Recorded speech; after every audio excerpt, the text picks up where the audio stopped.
Good morning to all of you. मैं लक्ष्मी नारायण गुप्ता आपका आज हार्दिक स्वागत करता हूं। आज हम लोग कारपोरेट अकाउंट में या निगमी लेखांकन में हम आज जो है पढ़ने जा रहे हैं कंपनियों का पुनर्निर्माण, रिकंस्ट्रक्शन ऑफ कंपनी। रिकंस्ट्रक्शन मतलब फिर से निर्माण। जैसे लंका जल गया था, लंका को जलने के बाद उसको फिर से जस्ट तक बनाया गया, तो ये क्या है? पुनर्निर्माण। पुनर्निर्माण का मतलब होता है कि कंपनियों की जो संपत्ति होती है उसमें कोई कमी नहीं आता है, उसके दायित्व में कोई बढ़ोतरी नहीं होता है, तो ऐसी परिस्थिति को क्या बोलते हैं? रिकंस्ट्रक्शन बोलते हैं।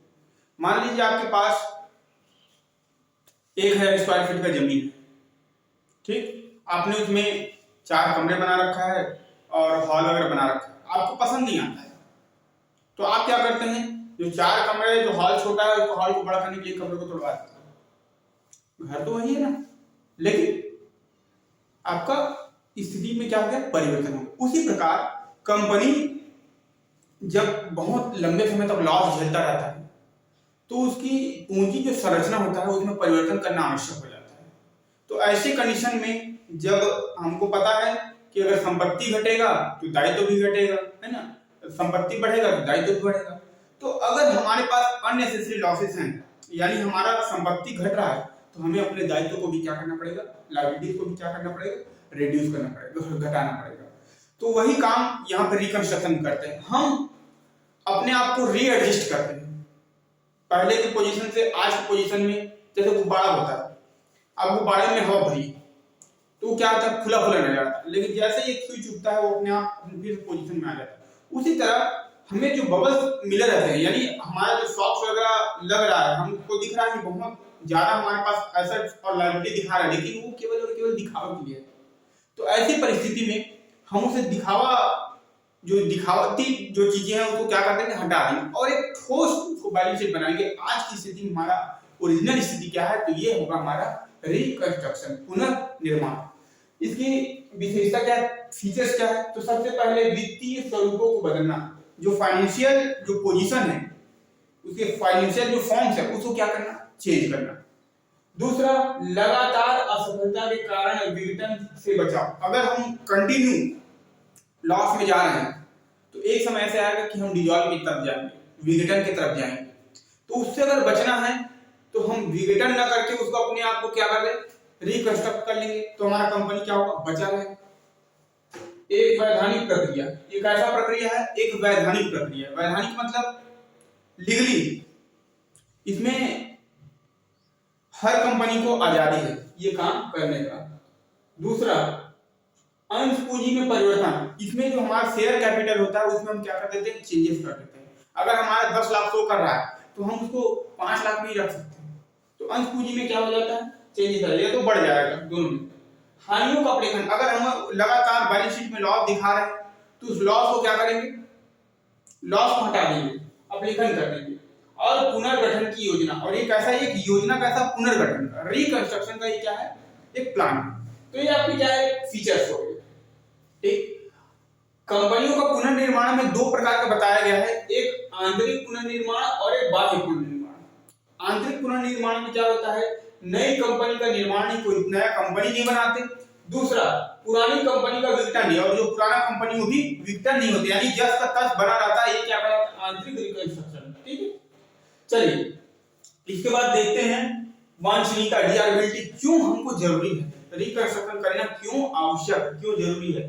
तो पहला, हानियां बहुत हो जाने पर अपलेखन हेतु। अगर हमारे पास लॉस बहुत सारा दिखा रहा है और बैलेंस शीट ऐसे दिखा रहा है बहुत बड़ा, तो उसको ठोस करने के लिए, यानी लॉस को हटाएंगे तो एकदम ओरिजिनल चीज में आएगा। वही है हानियां बहुत हो जाने पर अपलेखन हेतु, राइट ऑफ करने के लिए। दूसरा, पूंजी संरचना को सरल और सुविधाजनक बनाना।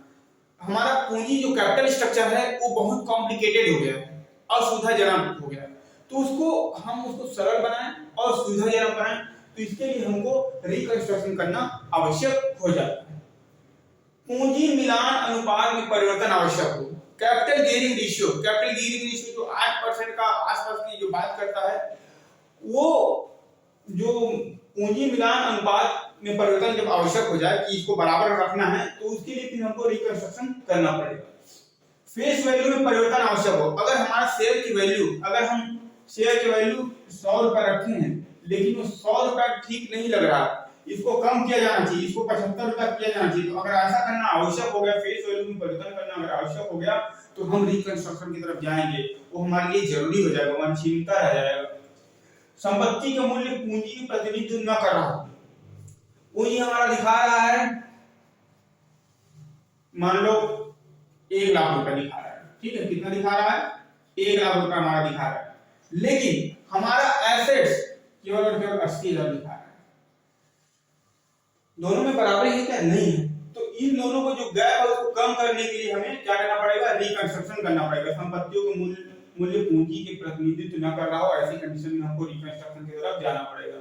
कंपनी का उत्पादक क्षमता में कमी हो, अगर कंपनी का जो प्रोडक्शन पावर है, प्रोडक्शन कैपेसिटी है, वो कम हो जा रहा है, तो ऐसी कंडीशन में हम कहां जाएंगे? ये रिकंस्ट्रक्शन की तरफ जाएंगे। ये वांछनीयता है। अब हम रिकंस्ट्रक्शन कैसे करेंगे? तो कुछ विधि भी होगा, कैसे कर सकते हैं? तो इसमें जो विधियां बताया गया, 3 तरह की विधि है। अंश पूंजी में परिवर्तन, पहला change in share capital, reduction in share capital, अंश पूंजी में कमी, और सदस्यों और लेनदारों का अनुविनियंस योजना। ये 3 तरह का इसमें मेथड बताया गया है। पहला जो है अंश पूंजी में परिवर्तन का, जो ये वाला जो पोर्शन है अंश पूंजी में परिवर्तन, यहाँ पे पहला नए अंशों का निर्माण, हम नए अंश जारी कर सकते हैं। जारी करेंगे तो हमारे पास पैसा आएगा और हम उस पैसे को अच्छी जगह लगा करके अपनी कंपनी को फिर से बढ़ा सकते हैं। दूसरा, अंशों को स्टॉक में बदलना, जो हमारा अंश है उसको क्या कर देंगे? स्टॉक में परिवर्तन कर देंगे। अनिगमित अंशों का विलोपन करना। अनिगमित मतलब क्या है? अगर 100 का है जिसमें से हमने 90 इशू किया है, 10 रुपए इन दोनों को 20 का 10 रुपए बचा है, इसको हटा करके हम शेयर कैपिटल को कितना कर देंगे? केवल 90 कर देंगे। तो ये बोल रहा है अनिर्गमित अंशों का विलोपन, राइट।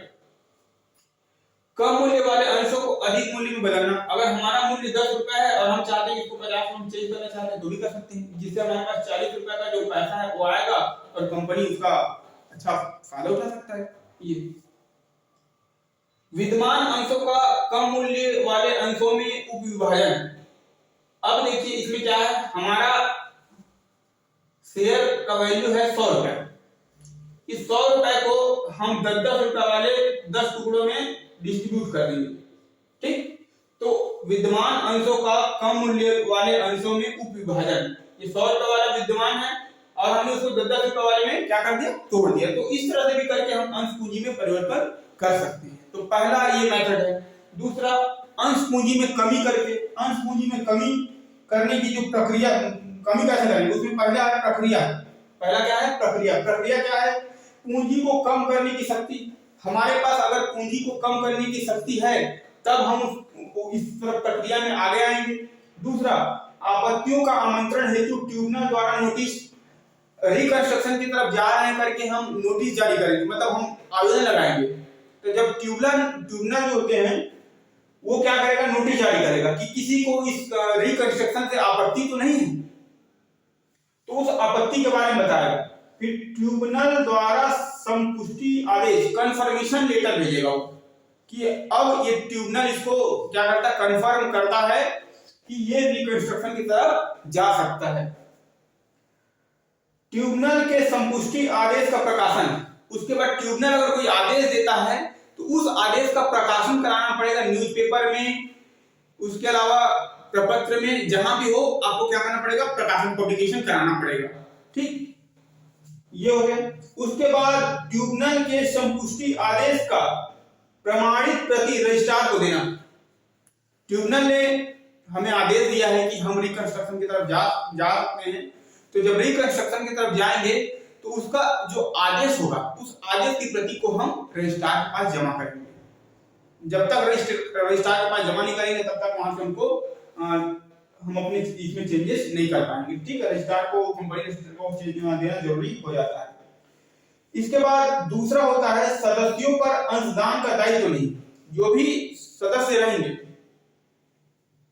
अंशधारी रहेंगे उस पर कोई एडिशनल चार्जेस नहीं बैठेगा, मतलब उसके ऊपर उत्तरदायित्व नहीं आएगा। क्यों? क्योंकि हम रिकंस्ट्रक्शन करने के जा रहे हैं तो उनसे एक्स्ट्रा कोई चार्जेस या एक्स्ट्रा कोई वसूली नहीं करेंगे। उसके बाद ये दूसरा हो गया, पहला प्रक्रिया था, दूसरा सदस्यों पर अनुदान का दायित्व नहीं, तीसरा आपत्तियों का अधिकार रखने वाले लेनदारों के दावे। अगर कोई आपत्ति है, किसी लेनदार को आपत्ति है और वो दावा कर रहा है तो उसके लिए ये जो जिम्मेदार होंगे, अगर उसको सूची में नहीं रखे हैं तो उसके लिए जो सदस्य होंगे वो जिम्मेदार होंगे, वो दोषी होंगे और उनको पेमेंट करने का आदेश दिया जा सकता है। ठीक। इसके बाद कंपनी के दोषी अधिकारियों का दायित्व। कंपनी के दोषी अधिकारियों का क्या दायित्व होगा? तो कंपनी के दोषी अधिकारी जितने रुपए तक का दावा है उसको भुगतान करेगा। ठीक। अगर ऐसी स्थिति में अगर वो विलंब करता है या भुगतान नहीं करता है तो उनको 6 महीने से लेकर के 10 साल तक का कारावास हो सकता है। ये इसमें प्रावधान दिया हुआ है। इसके बाद सदस्यों और लेनदारों का अनुन्यून योजना, जो रिकंस्ट्रक्शन का जो योजना है, कैसे एक स्कीम बनाया गया है। क्या? अंशधारी के अधिकारों में परिवर्तन, अंशधारी के हम अधिकार में परिवर्तन कर देंगे। कोई इक्विटी लिया है उसको प्रेफरेंस दे देंगे, प्रेफरेंस लिया उसको इक्विटी दे सकते हैं, उसके अधिकार में परिवर्तन कर सकते हैं। लेनदारों के साथ समझौता, लेनदारों के साथ समझौता हम क्या कर सकते हैं? क्रेडिटर को हम ये बोल सकते हैं भाई आप इतने पैसे के बदले शेयर ले लो या डिवेंचर ले लो। ठीक है, तो ये लेनदारों के साथ क्या कर देंगे? समझौता।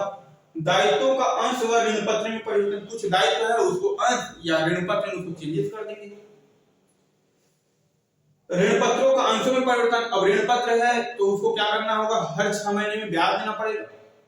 तो इससे बचने के लिए क्या करेंगे? हमारे पास ऑप्शन क्या है? उसको हम अंश में परिवर्तन कर देंगे।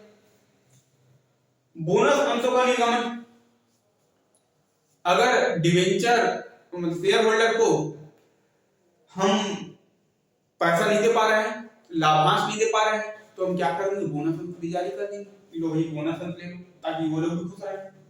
अधिकृत अंश पूंजी में कमियां वृद्धि, जो हमारा ऑथराइज कैपिटल है 10 लाख है उसको 5 लाख कर देंगे, 5 लाख है उसको 10 लाख कर सकते हैं। तो इस तरह का हम योजना कर सकते हैं, सदस्यों और लेनदारों के अनुनिवेशन योजना के तहत ये काम हम कर सकते हैं। ठीक है, तो ये हो गया आपका थ्योरी। अब इसमें हमको बनाना पड़ेगा, एक चीज जरूरी रहता है जो हम बनाते हैं, इसमें हमें बनाना पड़ता है रिडक्शन, कैपिटल रिडक्शन अकाउंट। क्या बनाएंगे हम लोग? Capital reduction account. Capital reduction account, capital reduction account जब भी बनाते हैं, ये जब अगर ये कैपिटल रिडक्शन अकाउंट आपका अगर बन गया तो समझिए आपका आधा प्रश्न सॉल्व हो गया, क्योंकि इसी के माध्यम से आप वो करेंगे। यहाँ पे ये पर्टिकुलर हो जाएगा, ये रुपीज हो जाएगा, ये हो जाएगा पर्टिकुलर, ये हो जाएगा रुपीज। यहाँ पे क्या है देखिए, इक्विटी शेयर जो है 10 रुपए वाला है उसको हमको 5 रुपए करना है, कम करके 10 का क्या करना है? 5 करना है।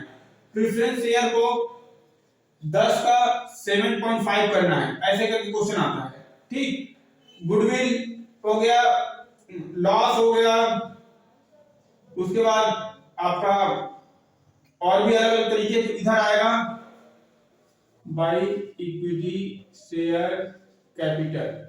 इक्विटी शेयर कैपिटल कितना आएगा? जैसे 10 रुपए का था, हमको 5 रुपए तक लाना है तो 5 रुपए यहां जाएगा। Preference share by preference share capital, तो कितना है? 10 माइनस 7.5 बराबर 2.5। कोई रिजर्व है, ठीक, तो यहां आ जाएगा।